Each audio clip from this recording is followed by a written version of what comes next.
यमुना के किनारे धर्मस्थान नामक एक नगर था। उस नगर में गणाधिप नाम का राजा राज करता था। उसी में केशव नाम का एक ब्राह्मण भी रहता था। ब्राह्मण यमुना के तट पर जप तप किया करता था। उसकी एक पुत्री थी जिसका नाम मालती था। वह बड़ी रूपवती थी। जब वह ब्याह के योग्य हुई तो उसके माता पिता और भाई को चिंता हुई। संयोग से एक दिन जब ब्राह्मण अपने किसी यजमान की बारात में गया था और भाई पढ़ने गया था, तभी उनके घर में एक ब्राह्मण का लड़का आया। लड़की की मां ने उसके रूप और गुणों को देखकर उससे कहा कि मैं तुमसे अपनी लड़की का ब्याह करूंगी। होनहार की बात की उधर ब्राह्मण पिता को भी एक दूसरा लड़का मिल गया और उसने उस लड़के को भी यही वचन दे दिया। उधर ब्राह्मण का लड़का जहां पढ़ने गया था, वहां वह एक लड़के से यही वादा कराया। कुछ समय बाद बाप बेटे घर में इकट्ठे हुए तो देखते क्या है कि वहां एक तीसरा लड़का और मौजूद है। दो उनके साथ आए थे। अब क्या हो? ब्राह्मण, उसका लड़का और ब्राह्मणी बड़े सोच में पड़े।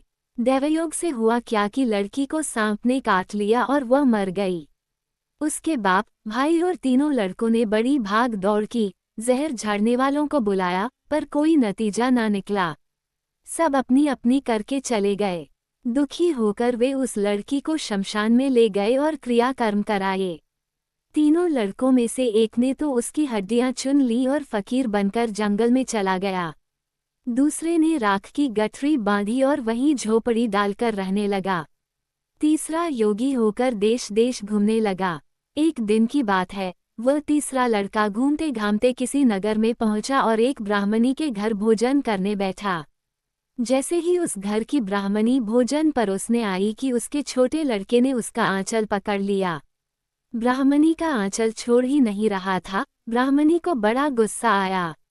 उसने अपने लड़के को झिड़का, मारा पीटा, फिर भी वह न माना तो ब्राह्मणी ने उसे उठाकर जलते चूल्हे में पटक दिया।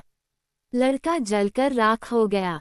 ब्राह्मण बिना भोजन किए ही उठ खड़ा हुआ।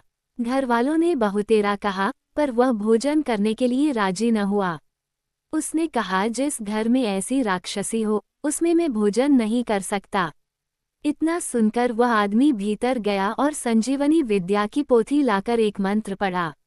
जलकर राख हो चुका लड़का फिर से जीवित हो गया। ये देखकर ब्राह्मण सोचने लगा कि अगर यह पोथी मेरे हाथ पड़ जाए तो मैं भी उस लड़की को फिर से जिला सकता हूँ। इसके बाद उसने भोजन किया और वहीं ठहर गया। जब रात को सब खा पीकर सो गए तो वह ब्राह्मण चुपचाप वह पोथी लेकर चल दिया। जिस स्थान पर उस लड़की को जलाया गया था, वहां जाकर उसने देखा कि दूसरे लड़के वहां बैठे बातें कर रहे हैं। इस ब्राह्मण के ये कहने पर कि उसे संजीवनी विद्या की पोथी मिल गई है और वो मंत्र पढ़कर लड़की को जिला सकता है, उन दोनों ने हड्डियां और राख निकाली। ब्राह्मण ने जैसे ही मंत्र पढ़ा, वह लड़की जी उठी। अब तीनों उसके पीछे आपस में झगड़ने लगे।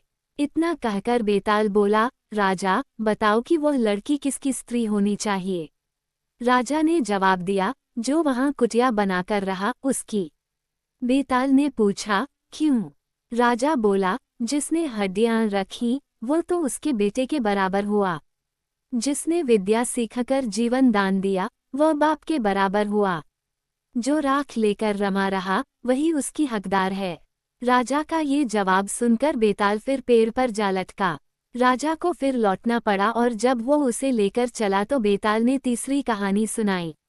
आप लोग यदि कहानी फेसबुक पर सुन रहे हैं तो पेज को लाइक कर फॉलो कीजिए और यूट्यूब पर है तो चैनल को सब्सक्राइब करें ताकि अगली कहानी न छूट जाए।